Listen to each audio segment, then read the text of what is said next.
paparazzi photographer was interviewed by Newsweek magazine about Meghan Markle, saying that Markle has the press scared. Has she actually won? We want privacy! We want privacy! Welcome to Popcorn Palace. I am Andy Signor, and this one's a doozy. Remember that farmer's market that Meghan was caught at? Well, the photographer who snapped those pics was interviewed here by Newsweek. Her name is Jill. Jill, come on over to Popcorn Palace. We'll love to interview you. Hit me up on social media. Come on, get on over. It'd be great to get some more exclusives here from folks like her to give us a skinny, because she actually had some nice things to say about Meghan. So we're going to get there. But I found this very interesting. Steph forwarded this over to me, and I want to talk about it with you guys. So Meghan Markle's paparazzi pictures prompt calls from lawyers at timid news organizations who are scared of her, a photographer told Newsweek. Jill Ishkanian, sorry if I'm mispronouncing your name, Jill, but thank you for this interesting insight. Her pictures of Meghan at the flower market in Montecito were published in the Daily Mail on Saturday, in the latest of a series of images of the Sussex family taken by a range of photographers. Prince Harry and Meghan, who live in Montecito with their 2 children, have complained bitterly about the paparazzi before, including after what they described a car chase, 2-hour car chase in New York. Critics have now also, the Sussex sometimes suggest that they call these paparazzis themselves in order to get the media attention. Well, this photographer says she was not tipped off about Meghan's presence and was in town because she grew up there, and she believes the couple's confrontational approach with the press has put publications on edge. Now, listen to all these quotes. Do you believe this? Or is this PR for Meghan and Harry? Let's think about it. She's trouble with a capital T. What she said. When you sell a picture of her, you get lawyers calling you and they ask you all sorts of questions. They ask you, did she ask you not to take her pictures? I would say everyone's scared of her. They're all scared of her. She won. The publications are just scared of her. They're more timid now because of it. She now goes on to say, I've got forms from the Mail, the Sun, everybody. They're all crazy. They ask you, why were you there? No one called me. Montecito is a small place. If you're around, it's not that hard. Ishkanian said, Jill said she did not receive complaints from Meghan's team directly, having photographed Meghan 4 times since 2021. Now, this is interesting because I didn't know about this with the British law. Again, I'm learning things, so bear with me, guys. But British newspapers in particular have a way of where you, due to the U.S. press regulator, independent press standards, the IPSO, and editor's code of practice, there are real serious restrictions on photographers and journalists supplying content to the British publications. And honestly, that's a good thing. It says journalists must not persist in questioning, telephoning, pursuing, or photographing individuals once asked to desist. Nor can they remain on property when asked to leave, and must not follow them. All reasonable things. Jill said they would have likely been asked... Jill would have likely been asked why she was at the flower market, because the photos would have been unprintable in the UK if she had followed Meghan from her home address. So any pictures taken after a person has asked the photographer to leave also cannot be published without breaching the IPS code. Meghan and Harry also forced paparazzi agency Splash News and Pictures into bankruptcy over images of Meghan with her son Prince Archie when she was a baby. They sued at the High Court in London under European privacy laws over the images taken in a public park in Canada. She said she stumbled upon Meghan at the flower market on one of many routine trips to Montecito, where her mother lives. This would be the 4th time photographing Meghan since 2021, and I had a different vibe from her this time. When you do this kind of work, you become very intuitive. The way she looked at me, it was just different than the other times. She seemed like she'd been humbled a bit or brought down a peg. She was so nice to those vendors. I'm telling you, I heard her being so nice. She smiled, and it was just a different thing than I've seen before. Meghan and Harry issued a strongly worded statement after what they described as the catastrophic car chase, yada, yada, yada. Jill says she did not engage in any of those kinds of tactics seen by the photographers in New York. What tactics? We still have yet to see those tactics. I kind of hide, to be honest, and so I don't know if they're maybe being aggressive. I would say Harry and Meghan want to control the narrative, which you can't do, especially when you live in a small town. No one wants to go to Santa Barbara. They all just hang out there, so you're going to get caught.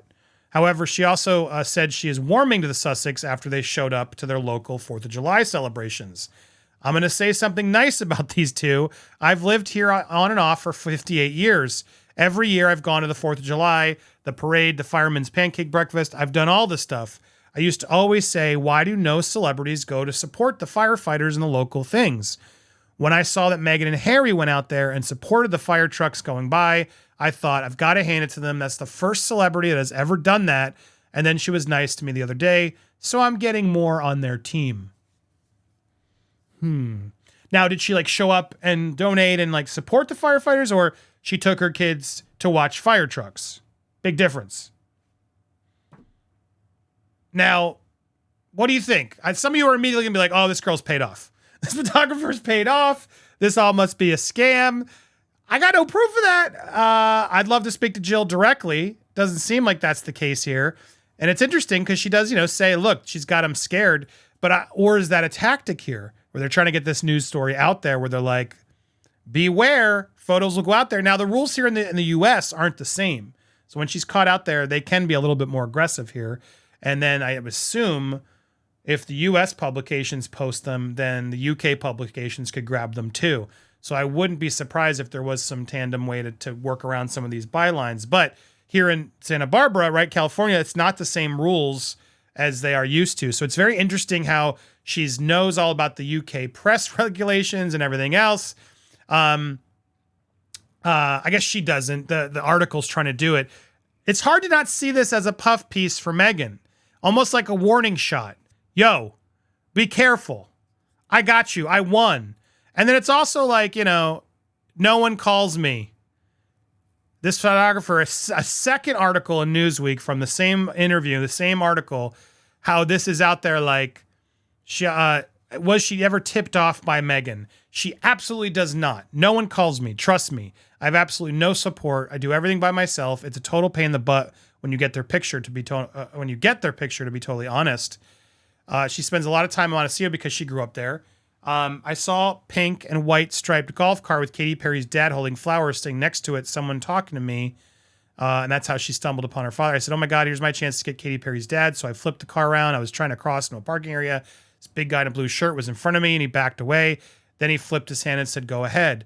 This was Meghan's bodyguard that I was talking to. I come up and I see Katy Perry's dad and I look and there's a woman who looks like Meghan Markle standing next to him.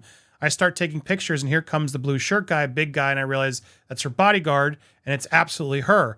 Social media critics frequently read secret cooperation with the facial expressions of celebrities, including Meghan. However, she says she believed Meghan wouldn't initially have realized she was a paparazzi photographer because she pulled out her phone, not her long lens camera. On the first pictures I took of her, she smiled at me and she thought, she's a woman. Everyone talks about equal rights. And I'll tell you what, I have even more power as a woman than a male paparazzi because they don't think I'm anything. So I picked up my iPhone. I knew if I picked up a big camera, she's trouble. When someone's in the sky, it's really hard. And yet people said that those were the set up pictures. They were absolutely not set up pictures. The reason that I knew everything she was wearing is I went back and looked at other pictures where she had worn those boots before. I had to prove to the picture editor that was her. Sussex Camp previously told Newsweek the couple didn't cooperate with photographers, and her detailed account of how she stumbled to Meghan adds weight to this account. So look, is this damage control or is this truthful? That's the question we have to decide here. I mean, so many of you just say, it's of course because you hate Meghan Markle. I just don't.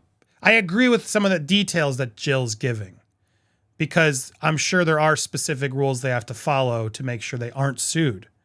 So there is a lot of detail here that does seem more believable. I don't believe Jill's working with Meghan, but anything's possible, man. But I got no proof of it. So I can't debunk this one and I can't say it's accurate. I just don't know. I got a big maybe we need a new fact debunked, and maybe this one's a big fat maybe for me. I'm curious what you guys though think in the comments. Do you think Meghan Markle has the press scared? I'm not scared of her. Who's scared of her? Why? I mean, the press that are being overly aggressive and awful, sure, maybe they should start, and they should be, But the rest of us who are just documenting her on when she goes out in public and stuff, why should we be scared? I don't get it. Only person who should be scared right now is Dan Wooten. Now, I know a lot of you Meghan fan, people who don't like Meghan like Dan because he's called him out. But Dan Wooten is innocent until proven guilty. Yes, fact. Doesn't mean we can't call it his hypocrisy. And it's important we call it his hypocrisy because he needs to be better. He's caught a lot of innocent people out. And I'm sick of it. Now, Dan could very well, all these people could be liars about Dan. It's factual. But I wish he'd give the same due process that he's asking for now to Johnny Depp, Michael Jackson, and others. So I urge you to go over Popcorn Planet if you haven't and support that video because not a lot of people are supporting it because it's not a clear Meghan video. But go hear something new. I appreciate you going over there. Hit the subscribe if you haven't already. Hit the thumbs up as well, the bell, leave a comment, all that jazz. And then head on over here. You can watch the Popcorn Planet video, watch some more Popcorn Palace videos. I appreciate you guys so much. Thanks for watching here on Popcorn Planet. Palace. Sorry, we're on Palace.